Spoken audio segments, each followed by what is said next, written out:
Sir.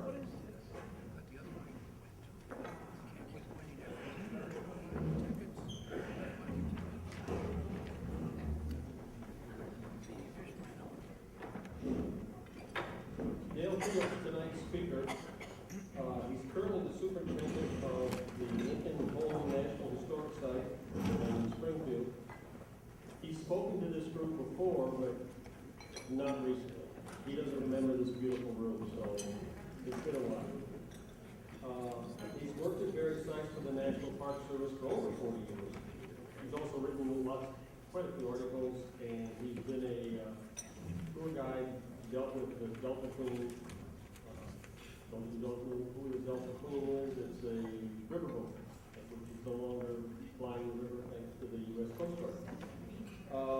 His area of expertise is from the French and Indian War through the American Civil War. He will be speaking tonight using that expertise on the April 1862 capture of the city of New Orleans. Now, this is a unique event because he's going to be back in June and talk about one of the people that occupied New Orleans.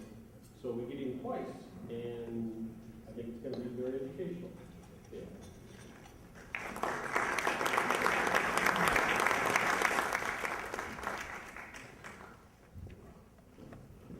Good evening. And yes, thank you. It is quite an honor to have the opportunity to speak to you twice in 1 year. Normally, the talk I'm going to give tonight is combined with the one that I'm going to give in June, but there's so much information separate in the two talks that what I want to do tonight is tell you a little bit about the fall of New Orleans, its capture by Union forces in 1862, and then tell you the story of Ben Butler's period of occupation, which is basically from May until December of 1862, which is a story all to itself. I know this because of the way I found out about it.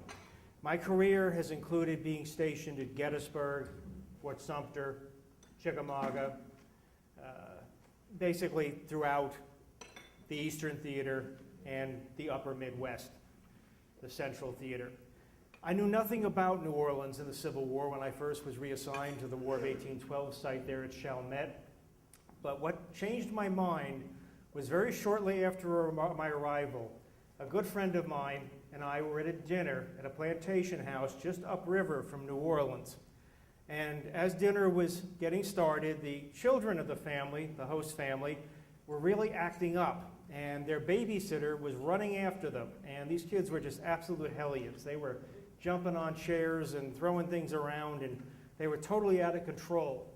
And finally, the babysitter looked at him and said, "If you do not stop right now, General Butler will come get you tonight."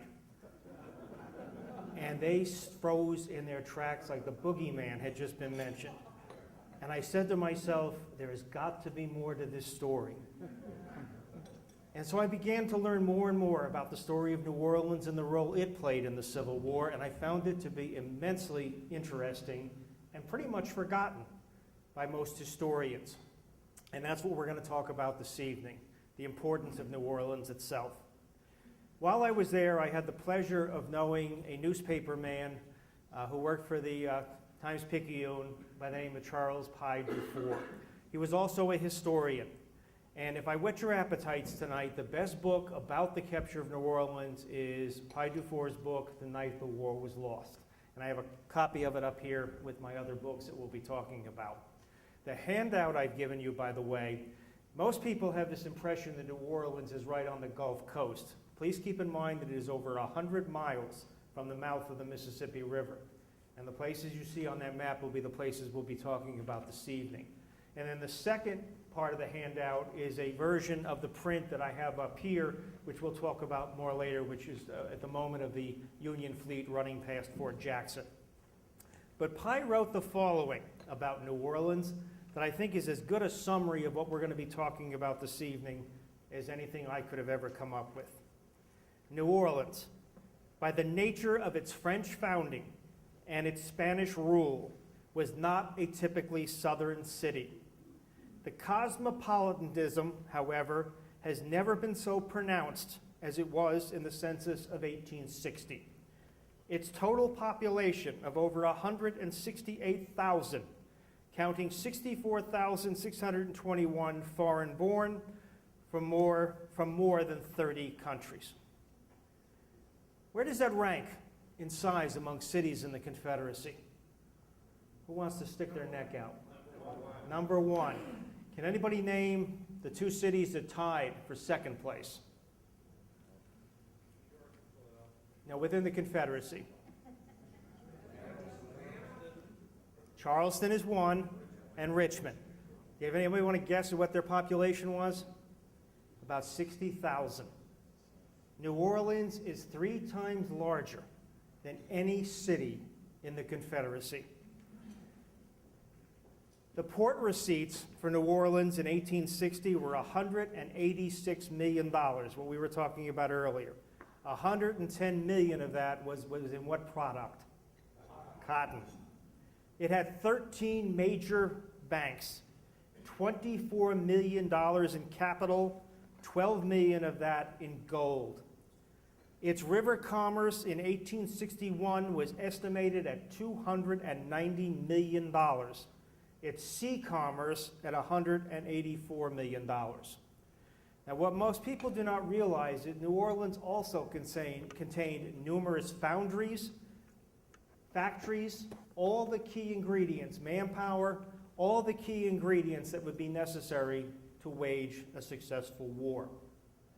Now, when Louisiana left the Union, it did not go out with the great enthusiasm that a lot of the other southern states did.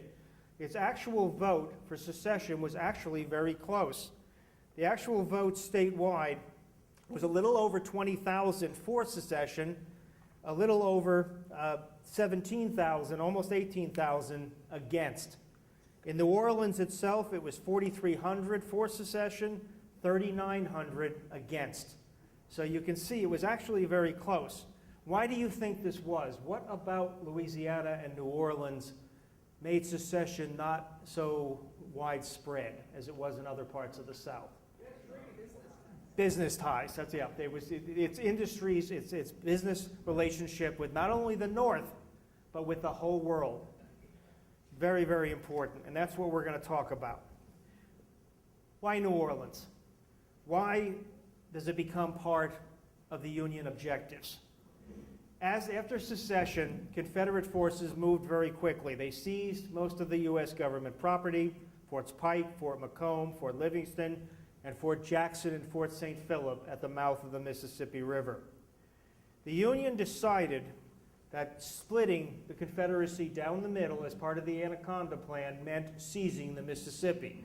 Now, we all know about the Union forces that advanced from the north, but most historians have paid little attention to the Union forces that came from the south.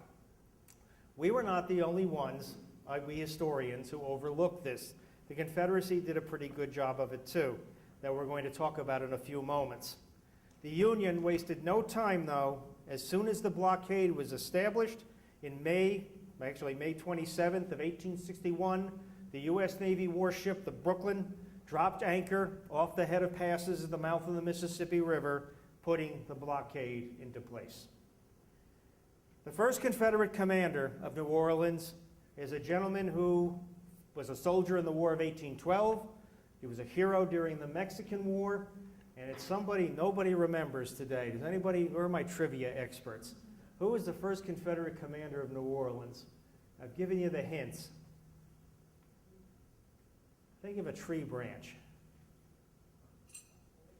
David Twiggs. Bad clue, but Twiggs is an old man. He has no energy. He is seriously ill. He is unfit for command. But because of his resume, he is given command of New Orleans in May of 1861. He basically does not take the necessary steps to prepare the city for possible attack.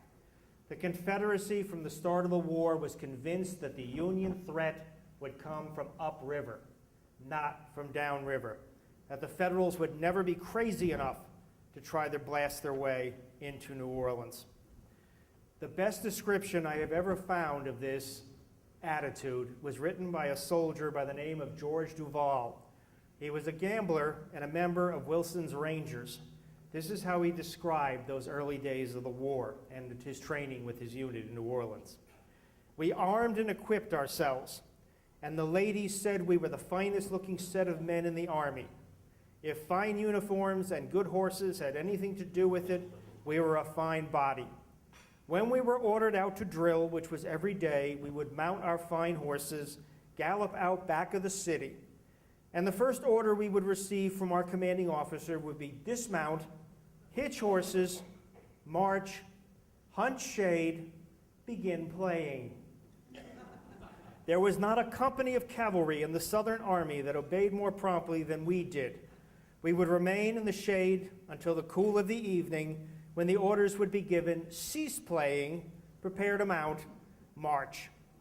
When we would get back into the city, the people would come out, cheer, wave handkerchiefs, and present us with bouquets, for we have been out drilling in the hot sun, preparing ourselves to protect their homes from the northern invaders." This is pretty reflective of the lazy, laissez-faire type of attitude that the Confederate defenders around New Orleans felt in these early stages of the war. The Confederate government never really concentrated the way it should have on defending that huge city.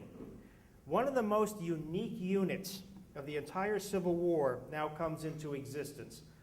Anybody familiar with the Native Guards of Louisiana? Yeah, I've got a book, one of my books up here is on that unit. They are a very unique unit.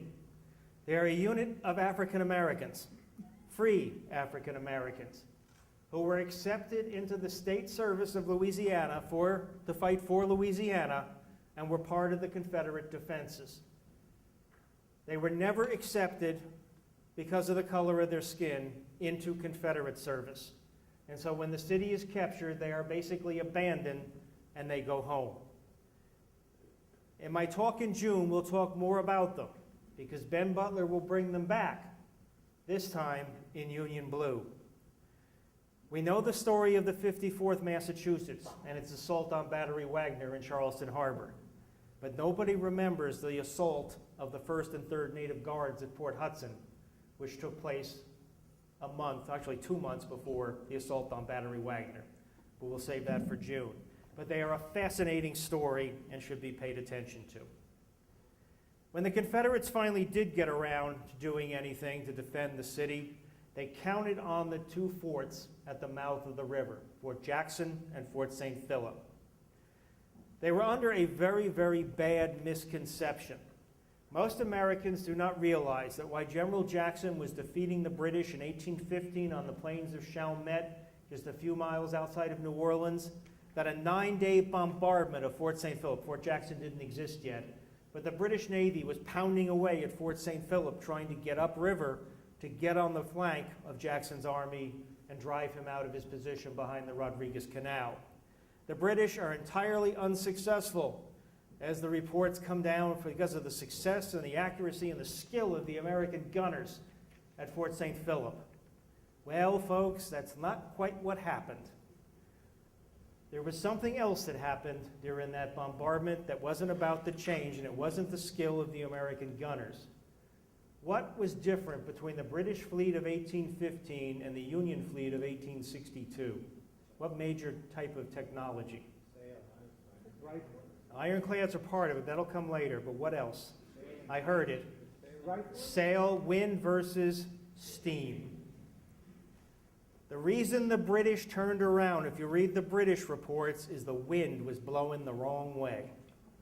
And it would not allow their ships to go up the river. It had nothing to do with the skill of the American gunners. The British could not move upriver. The Confederates made the mistake of thinking that the forts would be able to maintain the same type of defensive position because of their huge armament. Fort St. Philip was built in 1797. And as I said, in 1815, it had repelled the British attack. By 1861-62, its walls were 20 feet thick. It had a 17-foot parapet and mounted 52 heavy pieces of artillery. Fort Jackson, on the west bank of the river, is a third system fort that was built in 1832. It was built on a huge raft, basically of cypress logs. It had a 25-foot parapet, and it mounted 74 heavy pieces of artillery. any ship trying to come up the river would be under fire of 80 pieces of heavy artillery at any moment between the two forts. That was enough, everyone thought, to stop any possible movement up the river. The Confederates also put a chain across the river. And again, not realizing exactly what they were doing, the first chain they put across the river between the two, it's about a mile between the two forts, first chain they put right on the water line. What is the problem with putting a chain at the water line at the mouth of the Mississippi River? You got it. Every piece of junk coming down the river built up behind it and shattered the first one.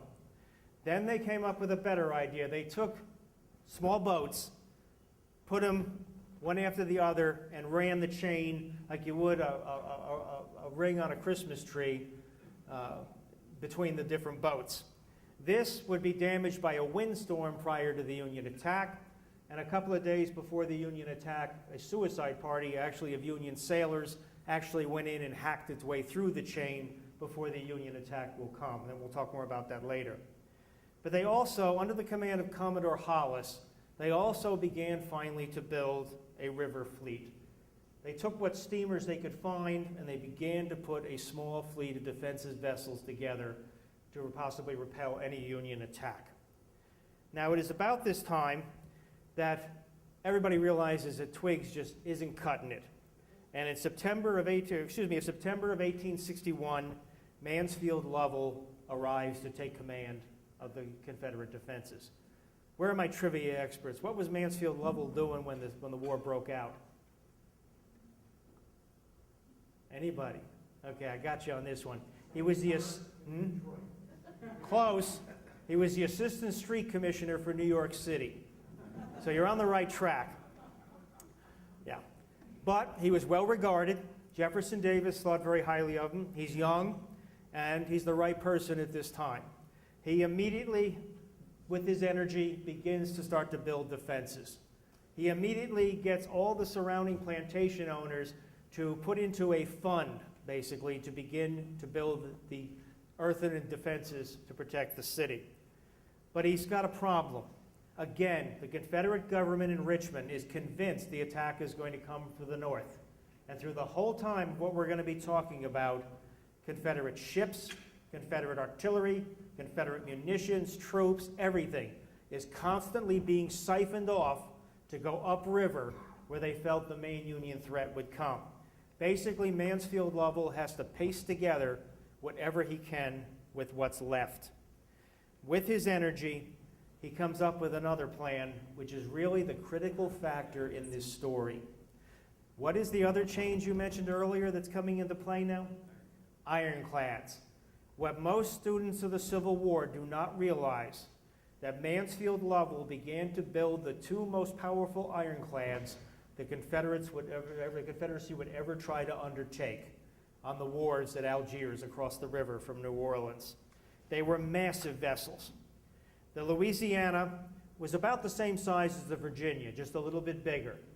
It eventually will never be finished. Its engines will never be completed. It will take part in the battle we're about to talk about. It will be hauled downriver to the forts and used as a floating battery. But the real monster, the monster that makes Farragut make his decision to make his attack when he does, is the monster, the Mississippi. Had the Mississippi ever been finished, it would have been 260 feet long. That's almost a football field, folks. It had a beam of 58 feet. It weighed over 4,000 tons and carried 20 heavy guns. It would have been the strongest ironclad warship in the history of the world had it ever been finished.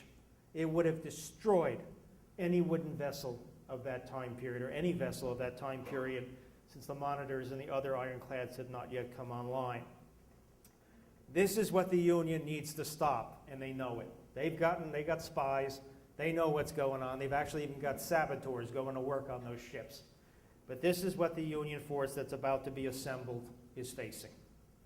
Command is given to Flag Officer David Farragut, a man who at this point in the war, anybody remember what Farragut's home state is?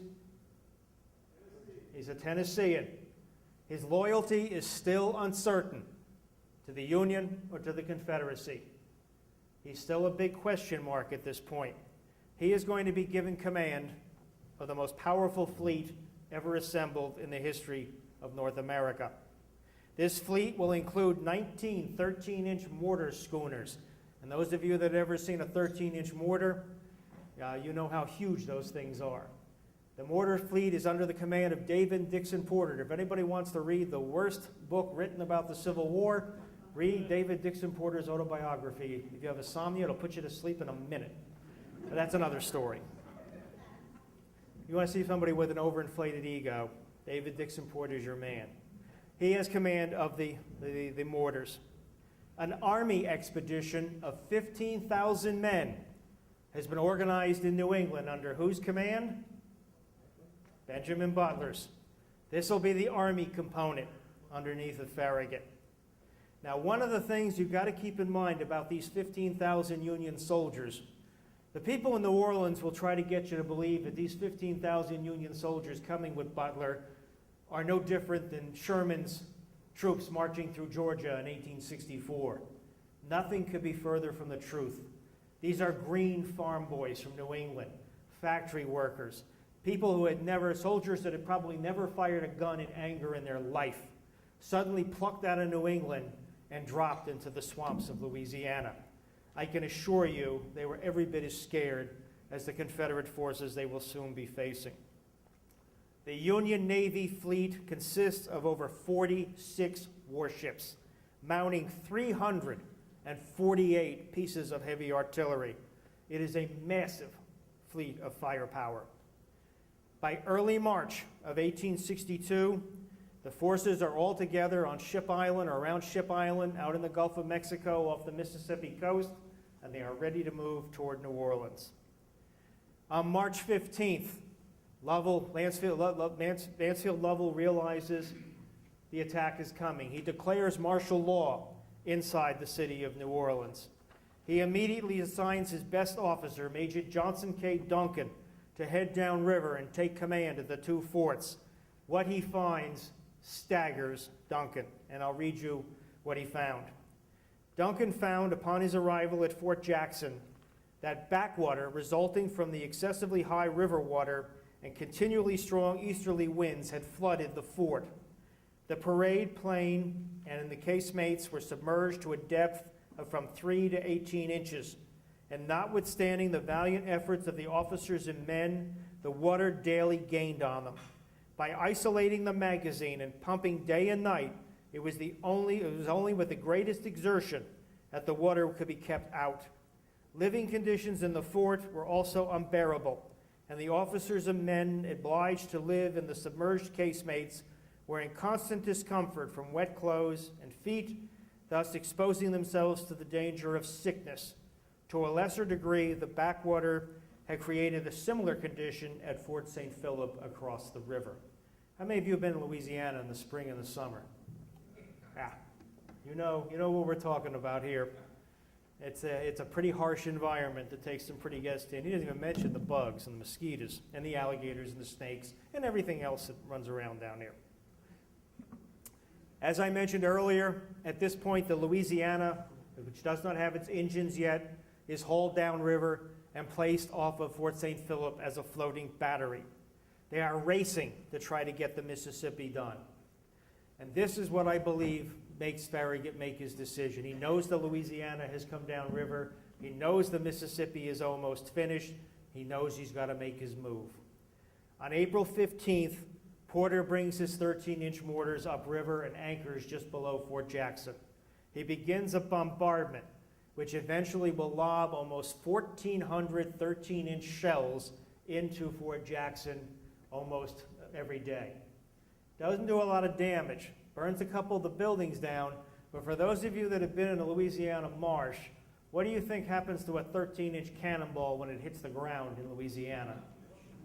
Yeah. Disappears into the mud, and so it really doesn't do, it's more shock tactics than damage. As I said, the wooden barracks are burned, some of the other buildings are burned that are above ground, but most of the 13-inch mortars get sucked up in the mud and explode, doing very little damage. I mentioned the river obstruction earlier. Now the Union fleet is getting ready to make its move. As I mentioned, it was damaged by a windstorm on April 10th and 11th, and then a Union, basically suicide party, cut its way through a raiding party on April the 20th. 1 a.m., the morning of April 24th, as Pi Dufour titled his book, The Night the War Would Be Lost. Farragut begins moving upriver. 17 warships in 3 squadrons, basically 3 groupings, mounting 154 guns, are going to make the first run. Because there are bends below the river and there's heavy tree cover all along the coast of the river, the banks of the river, Farragut does something kind of unique. How do you think he would camouflage his ships coming up the Mississippi River, which winds all the way from the mouth? Well, how would you disguise your ships? Yeah, he puts tree limbs all in his masts. So yeah, you can see these poor Confederates, if you can imagine this in your mind. You know, it's still dark, it's 1 a.m., but if they could, somehow the trees are moving as they're coming upriver. I could only imagine what the conversations must have been among the guards looking out over the river. But this is what's going to happen. The Federals make their move. At 3:40 a.m., they reach the forts. The Confederates open fire almost immediately. And for the next few moments, it is pure hell between the fleet and the forts. The print up here I have up here, which you have the smaller version of in your handout, the more elaborate color version I brought with me. It's nice when I get to drive to these things, I can bring the bigger one along, is the moment the first squadron has already gotten by the forts. Now the main squadron, the middle squadron with his flagship, the Hartford, is making its move. The Confederates attempted to get up to the barbette deck. The guns had fired over the top of Fort Jackson. But between the 13-inch mortars and the fire from the river, what happens to the Mississippi River in the spring? It is way up.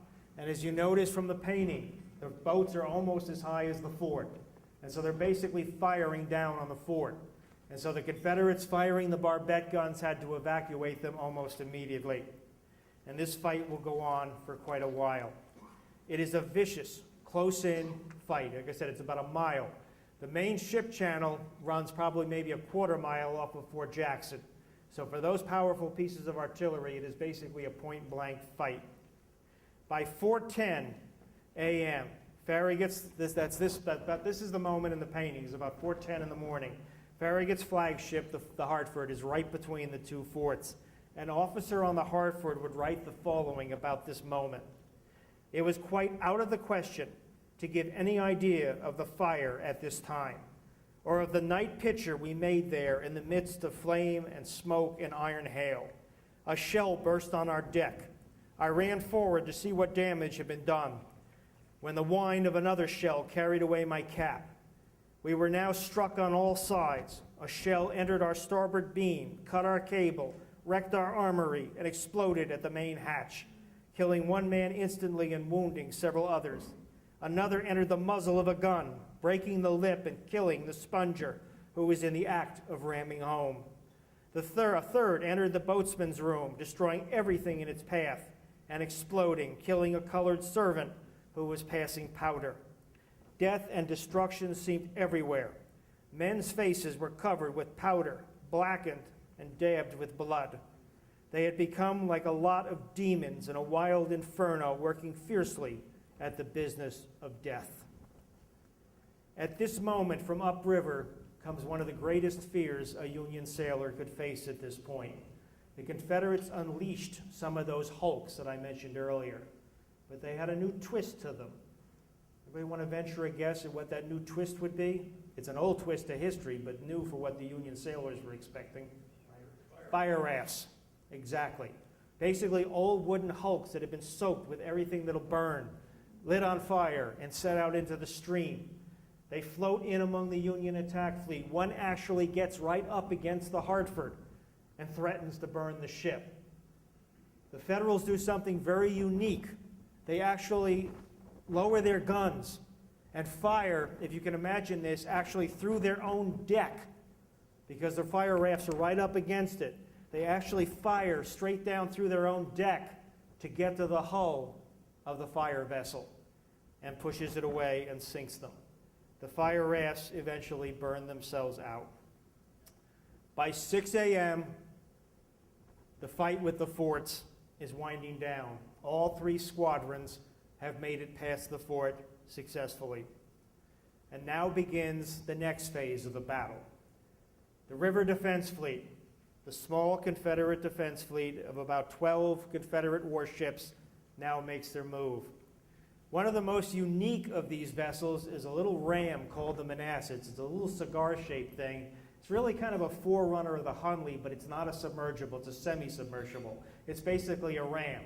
It leads this fleet into battle, and it attacks the first squadron. The little Manassas will eventually ram, unsuccessfully, several of the Union vessels, but eventually will become so riddled with cannon fire that it will have to be abandoned. It's taken to the bank, run aground, and eventually will have to be blown up. The entire Confederate fleet basically centers on one of the first Union vessels coming upriver, the USS Verona. The Verona is outgunned primarily by the CSS Governor Moore, and eventually is sunk, the only Union ship that will be lost during the battle. Well, since we have a Navy veteran sitting right here, how do you think the rest of the Union fleet reacted to the loss of the Verona? It upset them very much. The entire fleet converged on the Governor Moore, and the Governor Moore is basically blown to splinters. Of the 93 men on the Governor Moore, 57 of them will be killed and 24 will be captured, and it is sent to the bottom. As I mentioned, the ram Manassas is gone, and one by one, the powerful Union fleet destroys almost every one of the Confederate vessels in the fight there above the forts. The only Confederate vessels which are able to get away are the small little packet ships, the McRae and the Resolute, and 2 small tenders. They race back toward the city. The Louisiana, which is anchored off of Fort St. Philip, gets off a couple of rounds, but it too has to be abandoned because of its lack of engines, and eventually will be blown up and destroyed on April the 28th. By 7 a.m., Farragut is on its way upriver. Basically, there's nothing else in his way between there and New Orleans. The Confederates had tried to build several other defensive works along the river, the bends in the river, but they really weren't done very well. How many of you have ever been to the battlefield at Chalmette? Did you make it over to the National Cemetery adjacent to the battlefield? Did you notice something very unique about that cemetery compared to the ground around it? It's higher by several feet. The reason for that is that's where one of those Confederate defensive lines existed. Basically, the Federals, when they take the city, will level that ground. They'll level the earthwork. That's why that ground is so much higher, and that's what enabled the underground burials that take place in that cemetery. That is the Confederate defensive line, the National Cemetery. But here's an example of some military person not thinking real clearly. Basically, they mount all the guns in that earthwork, and they're all pointed downriver, but not at the river. They're pointed across the sugarcane fields. What's Farragut going to do when he comes upriver? Gets on the flank and just rakes them. They didn't design the artillery positions so that they could be pivoted so that they could fire into the river. They could only fire out in front of them. And so once Farragut's warships are on their flank, they can rake the whole position, and the Confederates are forced to defend it, or to abandon it, excuse me. There's nothing left between there and the city. The Union fleet pushes on. Now remember, the forts have not surrendered yet. Remember, the 2 forts are still garrisoned. The battle itself is pretty much over. The Union losses are going to be 37 killed and 147 wounded. Confederate losses are 73 killed and 73 wounded. When Farragut reaches the docks at New Orleans, he sees total chaos. There are 30,000 bales of cotton on the wharfs at New Orleans, and they are burning as fast as they possibly can. It is a huge mess. As they anchor off of the city, Farragut looks out upriver, and he sees what he thinks is another fire raft coming down river at him, and they immediately dodge it. And then much to his great relief, as the fire raft goes by, what do you think it is? It's the hulk of what vessel? It's the hulk of the incomplete Mississippi as it goes by. It would never be finished. Here's one of the interesting little archaeological stories that we don't have an answer to yet. It floats on downriver. It lands someplace. And it's somewhere to this day, silted over somewhere downriver from New Orleans, is the remains of the Mississippi. Never been found. It's out there somewhere. So for some future archaeologist to hopefully locate. Now, yep. Farragut arrives at the city on the afternoon of April 25th. As I said, the city's in total confusion. The Confederates are trying to evacuate. He immediately sends two very brave naval officers with no escort ashore to ask for the surrender of the city of New Orleans. Well, Mayor Monroe kind of looks at him and goes like, martial law, I can't surrender the city. He looks over at Mansfield Lovell and says, you surrendering? Lovell goes, nope, I'm leaving. And so basically the officers go back, tell Farragut, well, they don't know what to do. And so Farragut's patient, and he basically sends the officers back, and he says basically, tell them to run the U.S. flag up over the federal property, the customs house, and so forth, the mint, and that'll do for now. Just surrender the city officially. Again, they get a negative answer. But eventually the flags will go up over the customs house and over the U.S. mint. This is important because on the 26th, an out-of-work gambler goes to the mint, a man by the name of William Mumford. He tears down the flag of the United States from over top of the mint and runs off with it in defiance of Farragut's orders. Remember William Mumford. We're going to talk about him a lot when it comes in June. And he has a great deal to do with Butler's occupation. The next day, the two officers are sent back. This time, Farragut sends the Marines along with them. And this time, he's more direct. Surrender or else. Again, no answer from Mayor Monroe. Mansfield Lovell and the Confederate forces, as I said before, are packing up and getting out of town as fast as they can. Again, leaving the native guards behind. April 27th, the stalemate continues. Finally, on April 28th, Farragut has had enough. He sends his detachment back and says, this is it, this is your last chance. Surrender or I will blow you out of the water, which he easily could have done. The ships, remember the river is high, his warships could have easily bombarded the city and could easily have burned New Orleans to the ground. What has Mayor Monroe been hoping for? Why has he been stalling? Anybody want to venture a guess? I've given you the hint.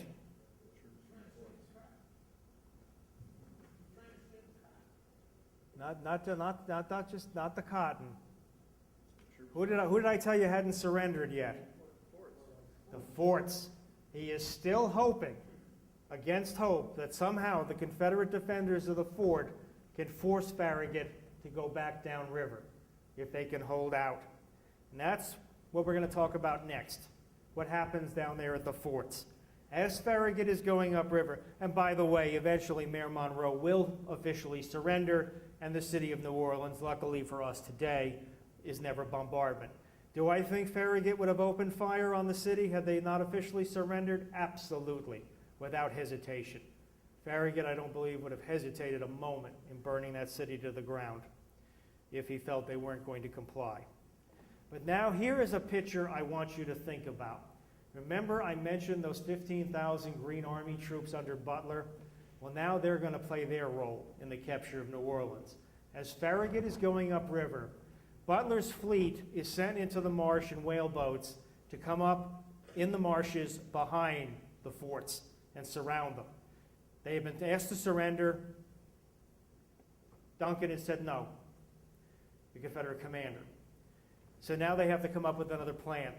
What I want you to picture is a whole bunch, thousands of green New England farm boys and factory workers hopping out of these whaleboats into the Louisiana swamp with the pluff mud and the alligators and the snakes and the mosquitoes. And for a moment, picture yourself as one of those young Union soldiers, trudging through that mud to try to get to the back of the forts. They eventually will do that, and they eventually will seal the doom of the Confederate defenders.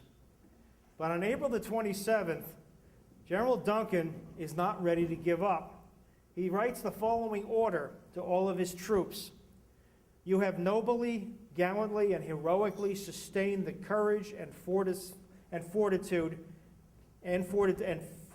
terrible ordeals of fire, water, and hail of shot and shell, wholly unsurpassed during the present war. But more remains to be done. The safety of New Orleans and the cause of the Southern Confederacy, our homes and families and everything dear to man, yet depend upon our exertions. We are just as capable of repelling the enemy today as we were before the bombardment. Twice has the enemy has commanded our surrender, and twice he has been refused. Your officers have every confidence in your courage and your patriotism, and feel every assurance that you will cheerfully and with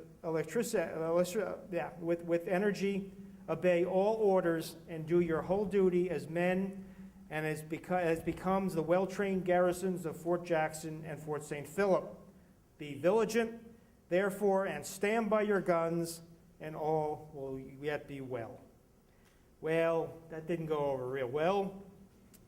Guess what happens at Fort Jackson on the night of April 27th? The mutiny. Basically, the soldiers say, we've had enough. We're getting out of Dodge.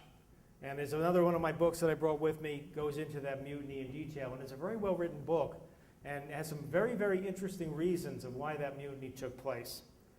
Once the mutiny has taken place, and by the way, remember what I told you before about the population of New Orleans and how diverse it was?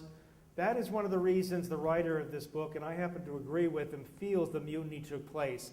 These are soldiers that most of them are either Cajuns or they're not native-born citizens of the United States. They represent countries from all over the world, and their heart probably at this point is no longer in the fight, despite what General Duncan tried to bring out of them. The garrison at Fort St. Philip does not mutiny, but Duncan realizes that with Jackson gone, only a handful of men left, that basically the fight is over. And he finally, on the 28th of April, will surrender the two forts to Union forces. He immediately boards a steamer, goes upriver, General Duncan does, goes immediately to City Hall, finds Mayor Monroe, and says, Mayor, we're done, we've surrendered, the Federals have the forts, surrender. And only moments earlier is exactly what Monroe had done. Monroe had surrendered to Farragut because of his threat to bombard the city. The fight is over. At 11 a.m. on the 28th, a huge force of Union Marines and howitzers are landed at the base of Canal Street and occupy the Customs House in the area around the French Quarter. New Orleans is now firmly in Union hands. On the morning of May the 1st, the first of General Butler's troops, 5,000 of them, will arrive at the base of Canal Street. They will get off their boats, they will march to the Customs House, and New Orleans is now firmly and totally under the control of Union forces. Now, many people will ask why the Confederacy never counterattacked. How many of you have been in New Orleans? What is it surrounded by? Water. So making a counterattack against a firmly entrenched force backed by a powerful navy is highly unlikely. But there's another reason. We'll talk more about this in June, too, for those of you that have lived in the South. What were the Confederates? Remember I told you again, these green New England farm boys? Why do you think maybe the Confederates were in such a great hurry to counterattack with summer coming on? Malaria and yellow fever would absolutely wipe them out. That doesn't happen. It doesn't happen because of something General Butler will do. But I'm going to save that story for June, too. But disease will never become that widespread within the city. And so the largest city in the Confederacy, all that source of manpower, all of those resources are now firmly in the hands of the Union. Even though it will take until 1863 to seize the rest of the river, that large city is now firmly under Union control. Farragut, of course, goes on to many other great victories. General Butler goes on to an interesting checkered career for a lot of reasons. Very interesting man, if you look at his whole life. We'll talk more about that later. Mansfield Lovell, he gets to be the scapegoat. He basically gets shelved. He's eventually cleared by a court-martial of any wrongdoing, but he never really has an active command in the Confederate Army again. He'll spend some time with Joe Johnson in 1864-65, but he never really has an active, nobody trusts him again. And he basically ends the war pretty much forgotten. After the war, he attempts to become a planner, I believe, in South Carolina, if I remember correctly, and fails miserably at that, and basically fades from the pages of history. And so I hope I've whet your appetite a little bit. And for those of you that know a bit about New Orleans and its cosmopolitan nature, you now know how the Federals acquired it and what it cost the Confederacy. And in June, I'll be back to tell you about those 7 months under General Butler's occupation. Thank you. Questions? Time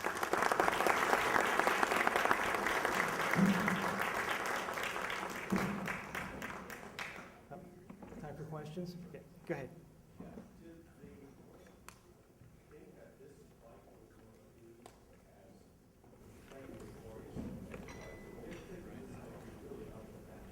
The question was, did the Federals think that the fight would be as easy as it was? No. They were ready for a full, drag-out, nasty, horrible fight. You can never go into a battle thinking otherwise. And no, Farragut made he had no false impressions of what might lay ahead. Were they surprised by how easily they succeeded? Yes. Yes, sir. I remember reading, I know that they raised a lot of regular Confederate troops in the New Orleans area, and more. They were shipped out before the attack, is that correct? Question is, a lot of the Confederate troops that were raised in the New Orleans area, that is 100% correct. That's what I meant earlier by the Confederacy continually siphoning off. Many of them fight at Shiloh. They end up in the east, the Army of Northern Virginia. And that's exactly the point I was trying to make at the beginning, was that the Confederates never felt the Federals would come from downriver. They always felt the threats would come from upriver. Yes, artillery, infantry, cavalry, all get siphoned off to fight elsewhere. Richard Taylor's men, Washington artillery, units that you've all heard of in different places around for the Civil War. Shiloh has a tremendous effect on the city of New Orleans. When the casualty lists from Shiloh come in, remember, more Americans will die at Shiloh than every war up to that point in our history. When the casualty lists come in from Shiloh, New Orleans is just one big mourning. The number of New Orleanians that are lost in that fight at Shiloh is amazing. Yes? Now, when you said that they thought that the attack would come from the north, they moved all those, we were talking basically about moving up to Columbus and Belmont and that area. Yes. And you're just moving them all up as far north as you can. Yes, a lot of the heavy artillery pieces that are in the Columbus defenses, Columbus, Kentucky, come from New Orleans. The fleet that is destroyed at Memphis, the Confederate fleet that is destroyed at Memphis, most of those ships come from New Orleans, as well as its artillery. So yes, huge amount of resources went upriver. Okay. Well, go ahead. Did you do any research on Jefferson Davis from Mississippi, lead to Carolina, Virginia? But you got a former Secretary of War who said New Orleans was important to him. Yet didn't really reinforce that city from his position. Jefferson Davis's position, yes. Again, I think he fell under that same false belief that it was well enough protected, and that the Federals would never be crazy enough to do what they did. And that's where you really have to look at the bravery of Farragut and the Union Navy and what they accomplished. Yes, especially because I don't want to spend a lot of time on this, but once New Orleans is gone, remember, the Federals push upriver. They take Baton Rouge, they take Natchez, they get to Vicksburg. In 1862, General Williams is digging his canal on the west bank of the river. The Vicksburg defenses are not in place yet. Think of how our history might be different if General Butler's troops had captured Vicksburg in 1862, in the summer of 1862. Doesn't happen, as we know, but yes, Davis Davis was completely caught off guard. I think the whole Confederate government was. Okay, I think one more. Yes, sir. This calls for speculation and not fact or research. But is it really analogous, the southern loss of New Orleans, equivalent, say, to the loss of New York City to the north because of its cosmopolitan nature, all of its trade, all of its manufacturing? Would the loss of New York, as an example, be to have the same effect on the north? Probably not, because the north had so many centers of industry and population. Baltimore, Philadelphia. They'd had so many cities and so much manufacturing capacity. New Orleans, being 3 times larger than any other city in the Confederacy, was just such a blow. It had just had such a huge, a larger amount of resources. But there's another factor you need to let me throw in there too. What about that cosmopolitanness? I'm going to hit your trivia question real quickly too. See how I can ask this. There's something else about New Orleans that's important to the Confederacy that you don't find in any other Confederate city. That was vital to its ever being a successful nation. What does New Orleans have, which eventually is Butler's undoing? What is in New Orleans that is so critical? Pralines, yeah, that one. Remember that cosmopolitanism. What does every nation in the world, almost every major nation, have in New Orleans? Embassy. A consulate. French, Danish, English, Spanish, every major nation has a consulate in New Orleans. New Orleans is the Confederacy's outlet to the world. And with the loss of those consulates, everything changes. In fact, we'll talk more about that in June, but that's part of Butler's undoing when he storms a couple of those consulates. I think I'll be around a little bit while later. If anyone has any questions, I'll be glad to answer them for you. Thank you.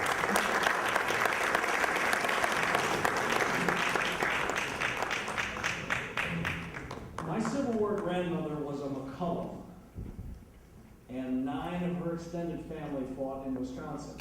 3 of them fought in the 2nd Wisconsin in the Iron Brigade. 1 of them did not come home from Gettysburg. I knew what the Iron Brigade was long before I joined the Civil War Roundtable. And when I became a member of the Civil War Roundtable, I discovered I'm also a member of the Iron Brigade Association, which was something I was very pleased with, to be quite honest. So, we are the holders of the Iron Brigade Association. We're the last dying members of the extended family. They passed it on to us. Our job is to maintain it, to maintain the history of it. I have a personal desire to be involved with that. And what I'd like to present to you, sir, is our Iron Brigade Association pin to make you an honorary member.